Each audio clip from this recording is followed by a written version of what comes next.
Bonjour à tous et bienvenue dans ce podcast Tricot. Pour ceux qui ne me connaissent pas, moi c'est Margot, j'ai 25 ans et j'habite à Paris et vous êtes sur le podcast Tricot numéro 6. Donc c'est un podcast où je parle majoritairement de tricot, mais je parle aussi de teinture de laine et ça pourrait arriver que je parle de crochet ou de couture un jour ou l'autre. Aujourd'hui on va parler tricot, on va parler patron de tricot et teinture de laine. Donc aujourd'hui on va commencer par parler de ce que je porte.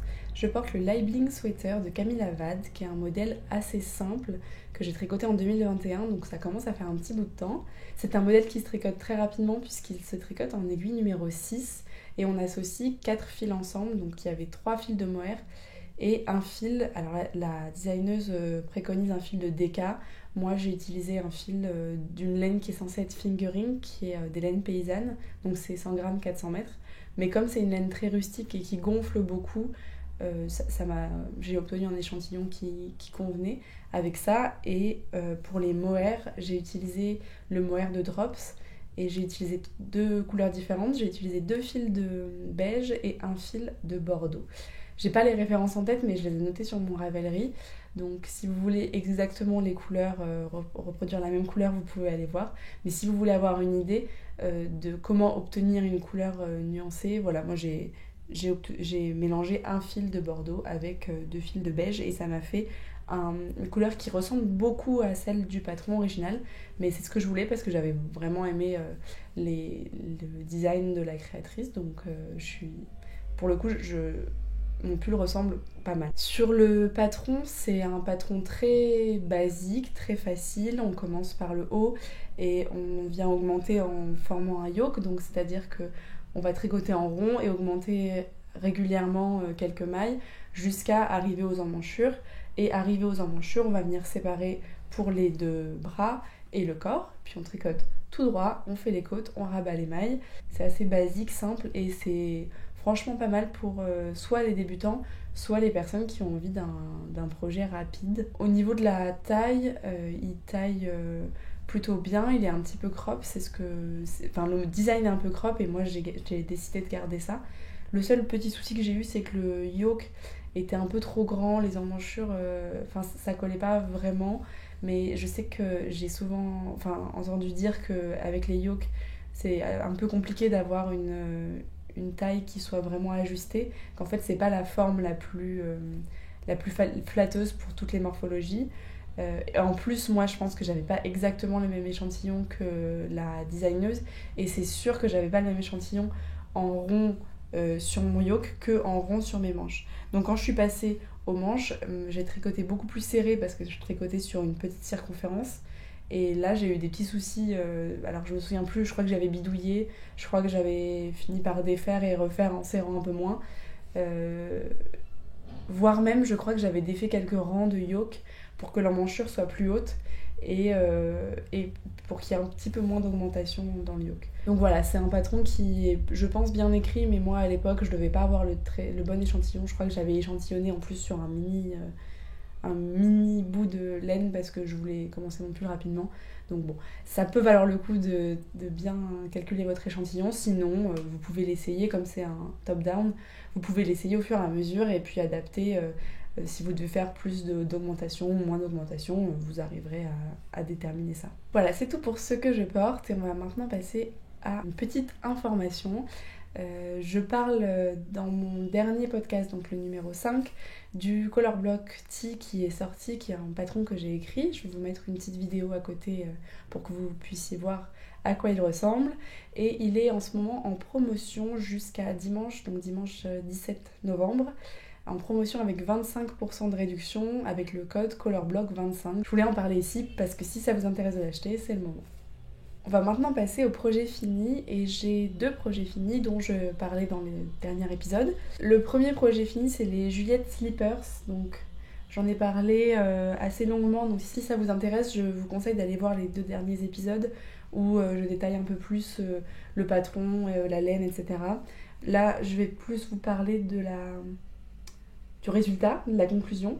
Alors résultat, j'ai une chaussette qui est plus grande que l'autre, enfin un chausson qui est plus grand que l'autre. On le voit, c'est celui de derrière. Je pense que j'ai plus serré la deuxième ou la première, je sais plus. Mais je pense que la première, j'ai plus serré que la deuxième. C'est pas très grave, mais ça se voit quand même un petit peu portée. Il y en a une qui est un peu plus lâche que l'autre. Et au niveau du design porté, c'est vraiment très mignon, mais ça monte pas du tout sur la cheville. Donc c'est vraiment des chaussons, je pense, qui se portent par-dessus des chaussettes. Et dernière chose, il n'y a pas de semelle, c'est ce que je disais dans l'épisode précédent. Donc chez moi, j'ai du parquet. Donc j'ai décidé que c'était trop dangereux pour moi de les porter chez moi, je vais les abîmer. Donc ça va partir dans mes cadeaux de Noël. En tout cas, c'est très sympa à tricoter. Ça va assez vite, mais il faut quand même rester concentré devant la grille de jacquard. C'est un chouette patron et peut-être que j'en ferai parce que c'est vraiment rapide. Deuxième projet terminé, c'est ma bouillotte chat. Donc j'en ai parlé un petit peu dans l'épisode précédent, je vous ai présenté le chien et j'étais en train de faire le chat, puisque en fait quand j'ai écrit le patron pour le chien, il y a quelques personnes en commentaire qui m'ont dit « Ah c'est dommage, tu devrais faire un chat » et je me suis dit qu'ils avaient raison et que c'était pas beaucoup plus de travail juste de repenser une grille de jacquard. Donc c'est ce que j'ai fait. La bouillotte est donc terminée. Le chat ressemble au chien parce qu'il a un petit pull à pois jaune comme le chien, mais il est un peu différent son pull. Et puis le chat lui-même un petit peu différent dans les détails du visage, dans la forme du corps et puis dans la couleur de son pelage. Je vous remontre encore une fois le chien, même si je pense que si vous avez vu les derniers épisodes, vous l'avez en tête, puisque je l'ai beaucoup montré, j'en suis assez contente. Donc ces deux versions de la bouillotte seront incluses dans le patron qui sort le 17 novembre et pas le 11 novembre, j'ai pris un peu de retard. Je le sors le 17, donc c'est lundi prochain. Et les deux grilles de jacquard sont inclus dans le patron. C'est de l'intarsia, donc c'est une technique où vous n'allez pas faire courir vos fils tout le long de votre rang, mais vous allez croiser vos fils à chaque changement de couleur pour pouvoir avoir un dos du projet qui soit sans fil qui court. Donc là par exemple je vous montre pour le chien ce que ça donne au dos du projet. Et vous voyez que vous n'avez pas de fil, les fils se croisent à ce niveau-là, mais ne courent pas le long des changements de motifs. Et puis après, vous avez certains petits détails comme les yeux, la bouche et les petits points du pull qui sont rebrodés à la fin, parce que pour des raisons pratiques, c'est plus facile de rebroder à la fin que de changer de fil à chaque fois. Donc voilà pour ce patron de bouillotte. Je vais garder pour moi le chat et offrir le chien.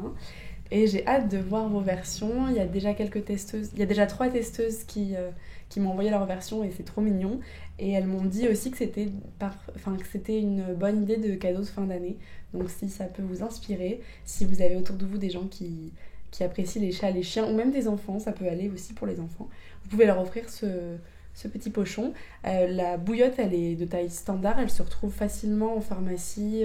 Moi, je l'ai trouvée chez Monoprix, mais elle est plus chère chez Monoprix chez Bouchara. Chez Bouchara, elle est aussi chez Monoprix, et puis sinon en pharmacie, elle est vraiment pas très chère. Donc c'est la taille standard. Je le détaille dans le patron, vous pourrez aller voir, et dans le descriptif du patron sur Ravelry. Il me semble de tête que c'est 33 cm de haut et 20 cm de large, quelque chose à peu près comme ça. Donc voilà, c'est tout pour les projets finis et je vais maintenant parler des projets en cours. Donc comme projet en cours, j'ai toujours mon châle Spring Thing de Espace Tricot. Vous n'allez pas le voir en entier là, peut-être comme ça. C'est un châle triangulaire asymétrique qui est assez basique, qui est en point mousse. Et à la fin, on va venir relever des mailles pour faire une bordure jaune fluo. Enfin, moi je l'ai choisi jaune fluo, vous pourrez choisir la couleur que vous voulez. Et voilà, c'est un châle que je tricote pour offrir, que je tricote en laine single. Donc c'est, je crois, 380 mètres pour 100 grammes à peu près. C'est un écheveau que j'avais teint, que j'avais acheté non teint et que j'ai teint en un coloris violet très pâle, avec des speckles jaunes fluo. Et donc pour faire le violet, j'avais utilisé du bleu et du rose, donc il y a des petites nuances de bleu et de rose dans les chevaux. Donc voilà, c'est un projet qui avance tout doucement, c'est du point mousse, on augmente. Pour l'instant, je suis encore aux augmentations, j'augmente tous les 4 ans. Je vais bientôt passer aux diminutions, et là je crois que les diminutions c'est un peu plus fréquent, comme il est asymétrique. Et puis voilà, je pense que je l'aurai largement fini pour Noël. Deuxième projet en cours, j'ai monté un projet, enfin j'ai pas vraiment monté un projet, mais j'ai échantillonné pour un projet. Et voici mon échantillon, j'en suis super contente. J'adore cette couleur, j'adore le rendu. Donc là, pour l'échantillon, j'utilise 2 fils. 2 fils dont je parle depuis le premier épisode. Le premier fil, c'est celui-ci. Donc là, il est en cake. C'est la Dansk Pelsuld 8/2. Donc c'est de la laine danoise qu'on m'avait offerte cet été et dont je ne savais pas vraiment quoi faire. Elle était non teinte et je ne savais pas exactement quelle couleur je voulais teindre, quel modèle je voulais faire avec, etc. Et finalement, je me suis décidée. Donc je me suis décidée à la teindre en rouge pour l'associer à un mohair que j'ai teint également en rose fluo. Donc je suis complètement fan de ces 2 couleurs ensemble. À côté, ça donne... c'est très beau aussi, mais ensemble, ça donne vraiment quelque chose en plus. Je vous montre comme ça. Ça donne vraiment un effet marbré et fondu, du coup, à la fois du rouge et à la fois du rose. Et hyper peps, quoi, j'aime beaucoup. Et ça me donne plein d'idées d'association de mohair avec une base qui soit pas de la même couleur, mais qui soit toutes les deux de couleurs assez flash, qui puissent se rencontrer. Comme par exemple, je pensais à un mohair jaune fluo avec une base vert anis, par exemple. Je me dis ça pourrait être sympa. Ou une base vert anis avec un mohair plus foncé, vert foncé. Mais alors la base plutôt fluo, enfin bon. Ça me donne des idées d'association. En attendant, avec cet échantillon-là, j'ai prévu de réaliser le sweater numéro 11 Light de My Favorite Things Knitwear. Donc c'est un pull assez classique qui est en top down aussi, et ce qui m'a plu, j'avais hésité à refaire un labeling sweater, mais c'était pas exactement le même échantillon et j'avais pas trop envie de faire de calcul, j'avais envie d'un truc simple. Et puis j'avais aussi envie de tester un nouveau modèle, et ce qui m'a plu dans ce modèle-là, c'est la construction des épaules, qui est un peu... c'est une construction que je voulais tester depuis longtemps, où en fait on commence par tricoter le dos, puis on vient relever pour les épaules, mais il y a tout un jeu d'augmentation. Je ne l'ai pas encore fait, donc je vous en parlerai quand j'aurai commencé à faire les épaules du pull, mais ça a l'air assez intéressant cette manière de construire les épaules, et je voulais voir si la forme m'allait mieux que le yoke, me plaisait plus que le yoke. Donc c'est tout pour mes projets en cours. Je vais vous faire une petite partie de teinture, je vais vous parler un petit peu de ce que j'ai teint. Comme je vous le disais, pour mon sweater numéro 11, j'ai teint la Dansk Pelsuld, donc 3 écheveaux de rouge. Là, ils sont encore en écheveau, les 2 derniers, que j'utiliserai pour mon pull. Et j'ai aussi teint du mohair et soie en rose fluo. Et donc pareil, là c'est les 2 autres écheveaux, le 3e est déjà en cake.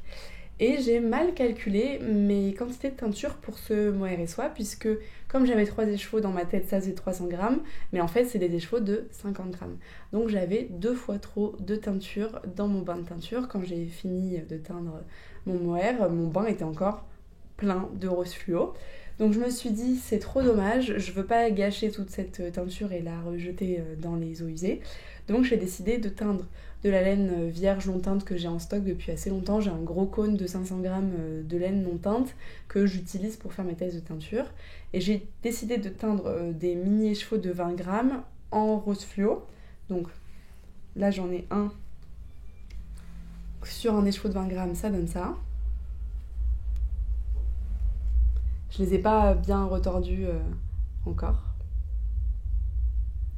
Et ensuite, je me suis dit que j'allais faire des essais de violet, puisque ça faisait longtemps que je voulais tester le violet, faire des tests de violet. Donc j'ai fait des mélanges avec tous mes écheveaux de 20 grammes, donc 1, 2, 3, 4, 5, 6. J'avais teint 7 écheveaux de 20 grammes dans le reste de bain de teinture. Et avec les 6 autres écheveaux, il y a celui-ci que j'ai laissé en rose fluo pour avoir un exemple non mélangé. Et avec les 6 autres, j'ai mélangé avec soit du bleu, soit du marron, soit les deux, dans des quantités différentes. Donc j'ai obtenu différents violets. Alors je vais vous les montrer par ordre de non-préférence. Donc celui-ci, c'est celui que j'aime le moins.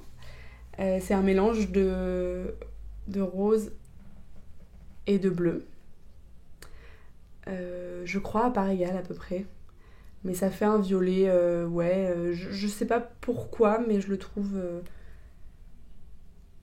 un peu trop enfantin, pas assez vibrant. Ensuite, on va passer à celui-ci.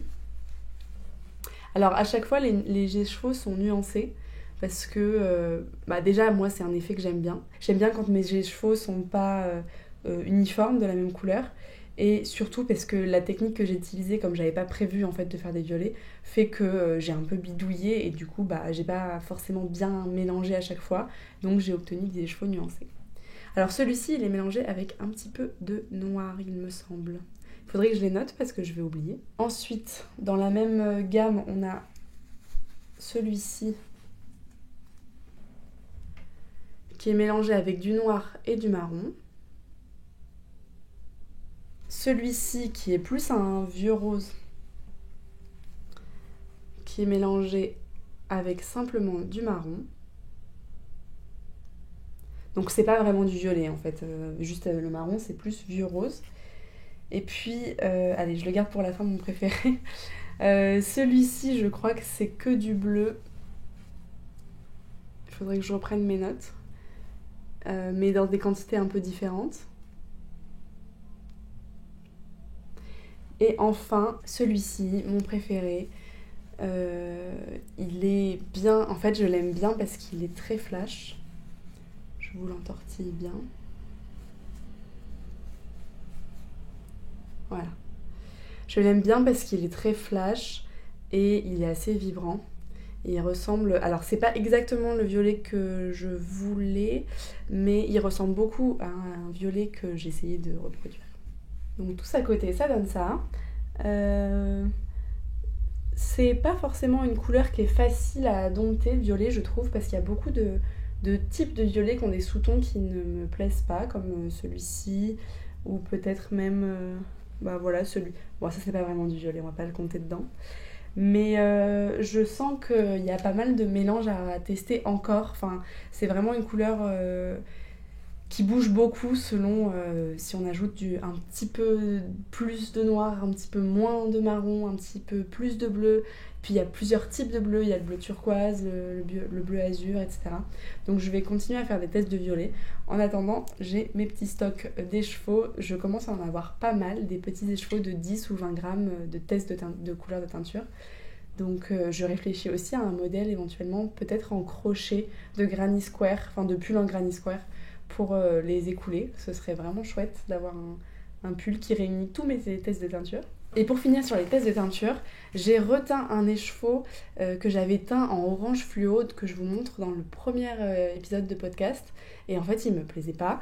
Et j'avais envie de teindre un vert, mais j'avais plus de laine à teindre, donc je me suis dit, je vais reteindre cet écheveau-là. Et j'en suis super contente. Et j'ai obtenu un vert... je vous ai fait une vidéo spécifique sur cette couleur. Je ne l'ai pas encore sortie, elle est montée, mais c'est une vidéo où j'explique un peu plus comment je fais le processus de teinture, etc. Donc si ça vous intéresse, dites-le moi en commentaire et je la sortirai peut-être la semaine prochaine. Mais ça m'intimide un petit peu parce que je suis pas encore à l'aise avec ce format de vidéo. En tout cas, ce verre est super sympa et pareil, ça part dans mes cadeaux de Noël. Donc voilà, c'est tout pour l'épisode d'aujourd'hui. Je vous rappelle qu'il y a toujours la promotion sur Colorblock Tea avec le code COLORBLOCK25 jusqu'à dimanche.